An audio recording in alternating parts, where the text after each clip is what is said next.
welcome to Movies, Films, and Flicks. I am Mark Hoffmeyer, and joining me is a man that can be both creme brulee and Jello. It's Erik Hoffmeyer. Jello? Why Jello? Creme brulee can never be Jello. You could never be Jello. But I can be Jello. I have to be Jello. You're never gonna be Jello. Fine. So, I can't... Julia Roberts' line readings during this scene, I was trying to reenact how good she did it. I came nowhere close. There's no way you can get that indignance that she had in that little series that they had back and forth. It's an interesting scene, right? Like about creme brulee, Jello, but I don't know. I just love that line. And it's once again, like, Julia Roberts got nominated for a Golden Globe for this. Well, so did Rupert Everett, which is awesome. But yeah, I mean, we're going to be talking about My Best Friend's Wedding in case you didn't know from the title of this thing. But Erik, before we get going, thanks for coming back. Erik's been on the show before. I remember when you saw this in 97. So I was 15. Yeah, I was 15. You were 17. And I remember you saw it before I did. We both saw it in the theaters. And I remember you coming back. You're like, man, that was so good. You're like, there's a scene in this karaoke bar where this Cameron Diaz, she has to sing karaoke and it's going to be a flop, but then she's so bad that everyone loves it and it's good. And then you were just like, I loved it. Like you seemed to, like, I didn't really get many of those reviews from you back in the day, but you seem to really like My Best Friend's Wedding. I don't remember much. I don't remember what I had for dinner 3 nights ago, but I remember what you said in 97 about that moment. Yeah, I think it ignited my love of romantic comedies that still are with me to this day. But I remember it because I saw it with my girlfriend my senior year in high school. And I was so enamored about the part where Michael sang to Julia Roberts on the boat. I tried singing to my high school girlfriend. She was like, no, what are you doing? I'll never forget that. There's so much music in My Best Friend's Wedding, too. I mean, the opening 3 minutes is just a music video. I still don't understand why it's there. Something about hugging him and squeezing him and never letting him go or something along those lines. But I guess it just wanted to have that vibe going into it. But now it makes zero sense to me why they opened with that music video. They had to pad the running time. This is not a long movie by any means. They didn't need it. You've got Julia Roberts, Cameron Diaz, Rupert Everett. Why would you delay getting into that great cast with some ridiculous video? And the interesting thing about that video in the beginning, it's not like the movie is not really that. It's not. So maybe it's a weird Trojan horse that gets you into a place and then just is like, nah. That's a good point. It makes you think one thing and then you get into the movie and they're like, this isn't what I signed up for. It's the completely different vibe. It sends you on a curveball.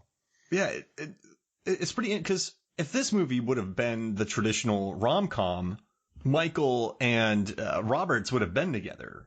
They would have, like, Julianne would have been the couple. And Cameron Diaz's character would have been a jealous, rich shrew who doesn't like how poor Michael is. And her family would have been awful rich people. Yeah, exactly. Not the nicest family on the planet. They were seriously really cool and down to earth. Yeah, they're just the friendliest, most nicest billionaires you'll ever meet. This movie really, and you know what's interesting too is I've been reading a lot about this. I think you and I have both been doing a lot of research because there's a lot out there. People love this movie, and it feels like a rom-com because there's the chase at the end. There's the music video. There's the musical numbers. There's just the tropes of almost every rom-com you could imagine, but then it slightly subverts them in so many different ways that I think it stands out from the crowd of all the 90s rom-coms. Because the hero, our protagonist, is kind of the antagonist. Not kind of. She even says it toward the end. She literally says, I'm the bad guy. Mm-hmm. And I like how her villainy gets... So they're really smart. They lead you into this movie by, like, the stuff she's doing isn't terrible, right? She's not there yet. And I guess it's a credit to Ronald Bass's script and PJ Hogan's direction, but she'll do slightly, like, microaggressions towards Kimmy, where she'll say to Michael, oh, you gotta sing our song. She won't say the name of the song, though, because it's our song. So she's she starts with that, and you're like, okay, she's jealous, and you'll eventually learn. She even threw out there that she had that one hot month with him too, Oh, just so yeah. Kimmy knew there was some history there. Mm-hmm. And she just keeps, and then it just keeps steamrolling. You're like, geez, like the karaoke bit. And that one time where Kimmy's like, oh, it's fine. And Julia Roberts bails out of the car. Okay, I'll see you later. Then she goes and hangs out with Michael. Total manipulation. Yeah. And the problem is, too, Kimmy's 20. You and I, we were idiots when we were 20, Eric. Yeah. We weren't totally. billionaires. Like, at 20, she said, I've been all over the world. Right? So this is... I'm just saying, like, we're young, dumb, easily being manipulated, in love. Like 20, okay, they're very smart 20-year-olds, but they're still quite naive about how things work, right? So I don't think they play poor Kimmy in this movie, man. This 20-year-old woman. Props to Cameron Diaz. She was manipulated for 80% of the movie. Yeah. She had to act like she had no idea what was going on. Mm-hmm. Meanwhile, she knew it. So I give her a lot of props. That's going to be hard to go into a movie knowing that you're going to be manipulated the entire time. Yeah. Like, I actually counted 5 distinct failed efforts to bring them up within those 90 minutes. And wow. It seemed like almost like a gambling addiction.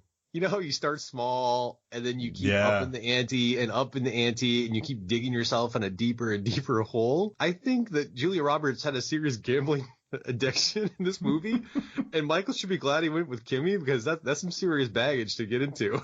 Someone taking those kind of chances. Especially since he's a sport writer. If she gets in on that gambling thing, let it ride. Oh. Now, but like also too about Kimmy, what I like is that she also knows that that Julia Roberts is on a pedestal. She knows that she is jealous of her, but she tries to overcompensate by being so nice, and like, maybe if I'm so nice, right? And so it's interesting. So she gets it, but I don't think she's ready for the nuclear warfare that Julia Roberts is going to bring towards her. And her poor friend can't be her bridesmaid because she destroyed her pelvis line dancing. Did you catch that line? Yeah, but I didn't realize it. It didn't sink in how bizarre it was. They just needed something so outworldly to happen to her bridesmaid to set that up, and they came up with something. It's so outrageous, you almost believe it. Was she on a roof? The movie. Was she line dancing and just walked too far off it? What was that movie where it was a freak accident and the guy fell off the roof playing touch football? Providence. Oh, that's the greatest line ever. Yeah, my brother, he's in a wheelchair because when we were younger, we were playing touch football and we had a freak accident. He fell off the roof. That's what she was laughing about this. Yeah, that's what she was doing. Outside Providence, I would not have been able to remember that. Nice call. So, yeah, and he got his girlfriend, I think Amy Smart. He got her one of those things at the dentist that they put around your neck with the bib. Like that's the necklace he got her. And Alec Baldwin's just like, oh, you ball buster, doing his best Alec Baldwin laugh. I need to watch that movie again. Yeah, good call. That could be our next one. But I agree with you and the 20-year-old and being kind of manipulated and not understanding the depth of the mischief going on. But I kind of like that because everyone is completely flawed. I mean, Kimmy is 20 years old, desperate to run off and drop her life for a 28-year-old professional guy. You know, whatever. I'm happy for them. That's cool. Whether it's normal, I don't know. But, 20-year-old desperate, she was desperate to be with him. There was also Julia Roberts, obviously her flaws that they show in the movie. And, we could dissect that. Like, is she afraid? Is she actually love him, or is she just afraid of loss? Is she afraid of change? There's so many factors in there. And then Michael, I mean, he was the selfish guy. His career, he made it clear that his career went first. But on the other hand, he made it abundantly clear that was his priority. So, I'll give him a pass because he was forthright with his career and he was not going to change. So, he put that out there for everyone to know. So everyone was flawed. And I think that's one of the things you like about this movie. It's tough about Michael, though, because he's totally fine that this 20-year-old is going to drop out of her senior year of college. And maybe he likes that because of how cold Julia Roberts had been to him for years. She wouldn't hug him in public. And so then he gets this billionaire's daughter who's awesome and loves him, and doesn't really think about it. But I guess for him, right, he wants her to drop out of school. He wants her to do this, but he doesn't seem to want to change any himself. So it's kind of like, I guess he gave fair warning, but it's also one thing to be like, I'll never change, but you got to. It's I don't know what that I'll voice never is. sell out and take an establishment job.